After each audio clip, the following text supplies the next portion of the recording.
In 1945, after 3 long years of brutal Japanese occupation, British North Borneo was free,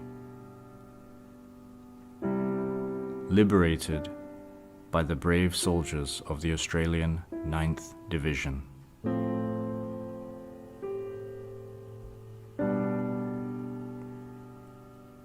British North Borneo was a scene of destruction and despair. Entire villages, schools, and hospitals were reduced to rubble. The war exacted a heavy toll on the survivors, leaving many malnourished and vulnerable to disease due to the lack of clean water and poor sanitation. The British military administration that took over wasted no time getting the colony back on its feet, first by supplying relief goods. But due to the widespread damage, the chartered company administration that was in place since 1881 was unable to cover the massive reconstruction costs, leaving the colony's future uncertain.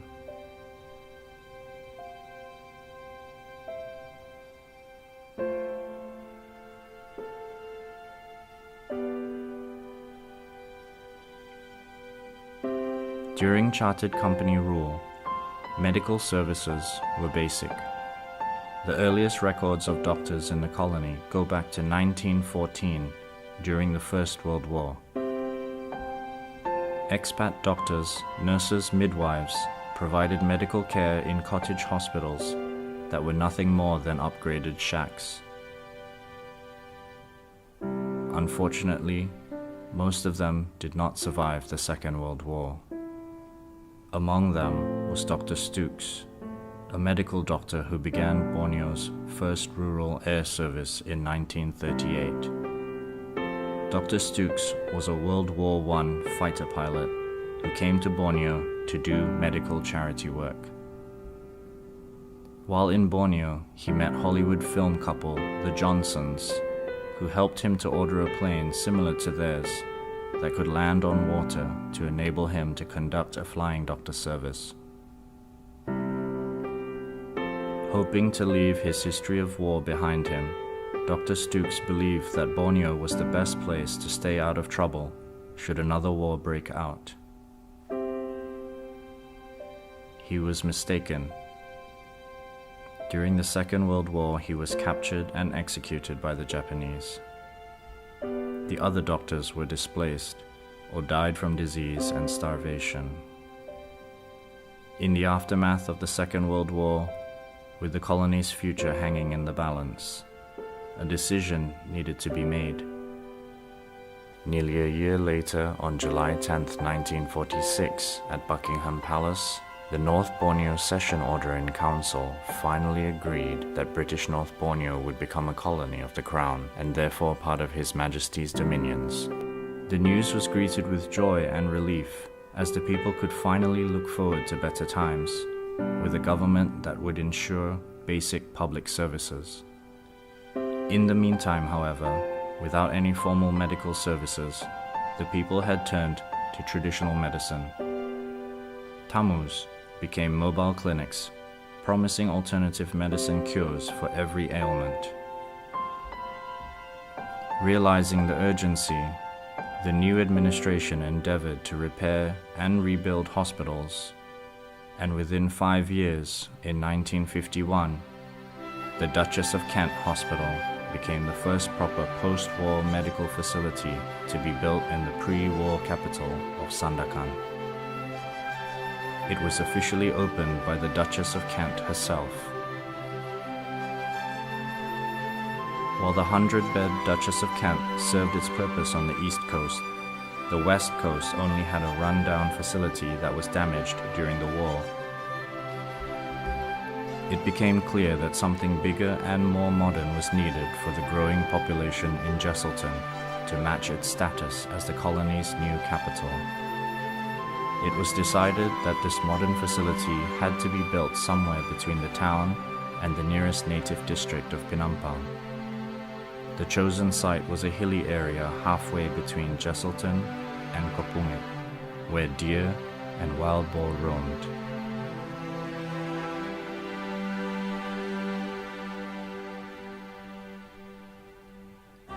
Work began in mid-1955 on the new hospital that would not only treat patients, but would also train medical personnel for generations to come.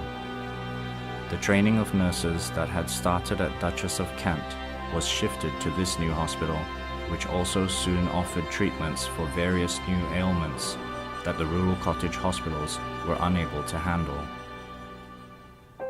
But there was a problem: what to name this new hospital.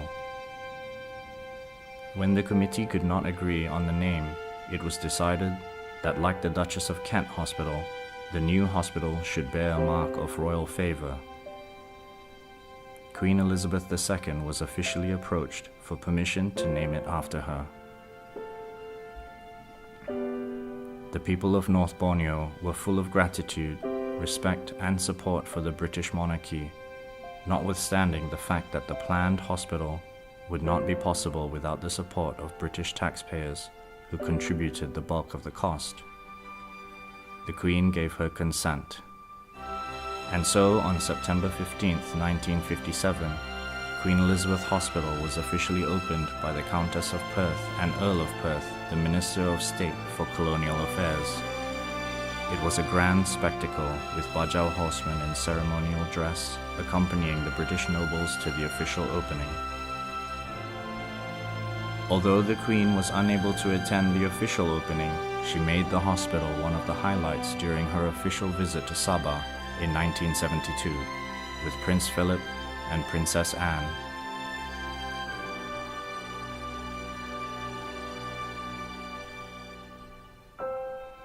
Thus, the Queen Elizabeth Hospital, that started with only 140 beds in 1957, under a single matron, a single nurse tutor, 34 medical assistants and 2 church sisters, evolved into one of Malaysia's and the region's top public medical institutions. The hospital's modernization continued under the Malaysian government, which assumed jurisdiction over the territory when the Union Jack was lowered on self-government on 31st August 1963, and after North Borneo agreed to the formation of Malaysia 16 days later on 16 September as Sabah. Training facilities were expanded, and by 1977, the number of hospital beds had increased to 400.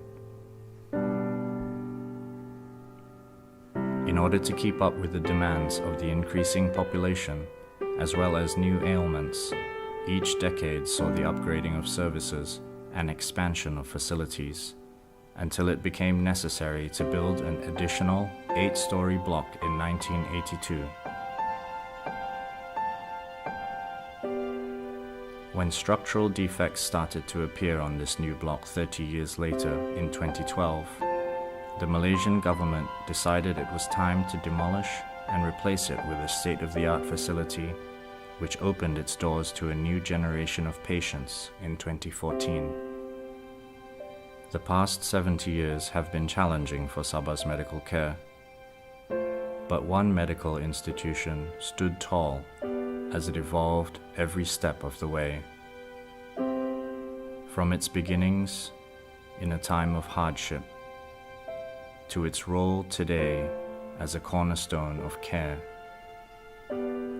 Queen Elizabeth Hospital has never stopped growing with the people it serves,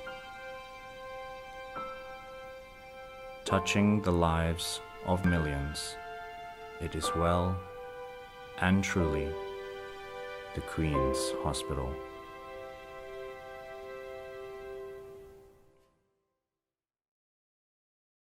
As President of the Duke of Edinburgh Commonwealth Study Conferences, I'm pleased to mark the installation of improved signage for the Queen Elizabeth Hospital in Kota Kinabalu, Sabah. The hospital has provided essential medical treatment for more than 60 years and also trained countless doctors and medical specialists, ensuring the people of Sabah receive the best medical care the government can offer.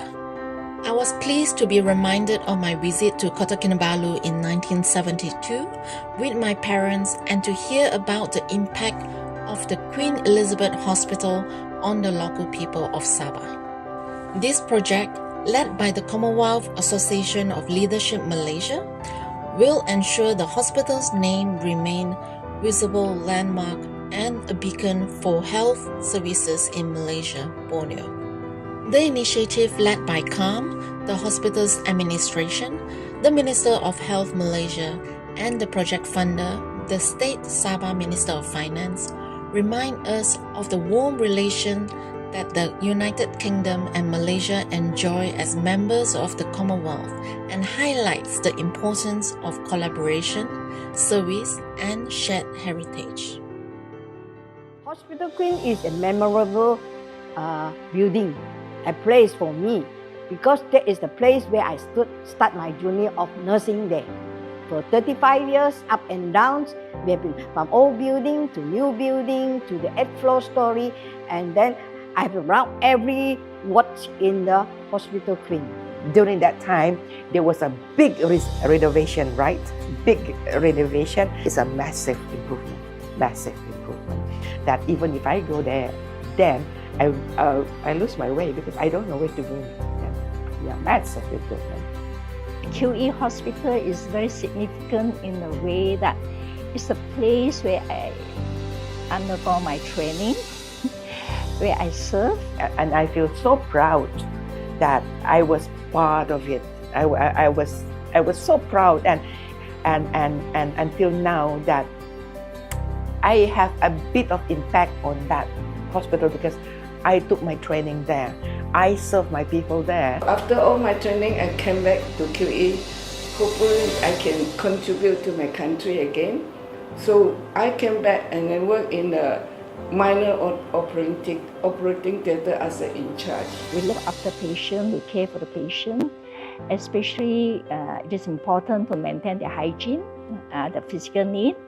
And also we talk to the patient, psychology. Although we were very busy, but we still take time to talk to them if we can. And of course, we have to carry out things like giving injection, doing dressing, and also all sorts of things that in relation to the patient, like give them bath, like if they need that pan urinal, we care for them. And of course, help to look at also taking care of the drips and also give medications on time and so forth. Those were some of the duties. We come across a lot of patients with gastroenteritis, especially children. That is, they're having diarrhea and so forth. And then we do have other cough, fever, the common one. And then malaria also still have that time. We also come across patients with TB. We do have that time. And the others like surgical cases like appendicitis and so forth. All the wards, they were very crowded. We have patients on bed, plus we have camp beds. Sometimes the camp beds are full until to the end of the door. It's very, very crowded indeed. According to what I gathered, there are 11 places in the world named after the Queen. But the hospital, there are only 3 in the world named after the Queen. Queen Elizabeth II. One is in Hong Kong, Queen Elizabeth Hospital, Hong Kong, and then in KK, Queen Elizabeth Hospital, Chesterton. And there's one in Perth.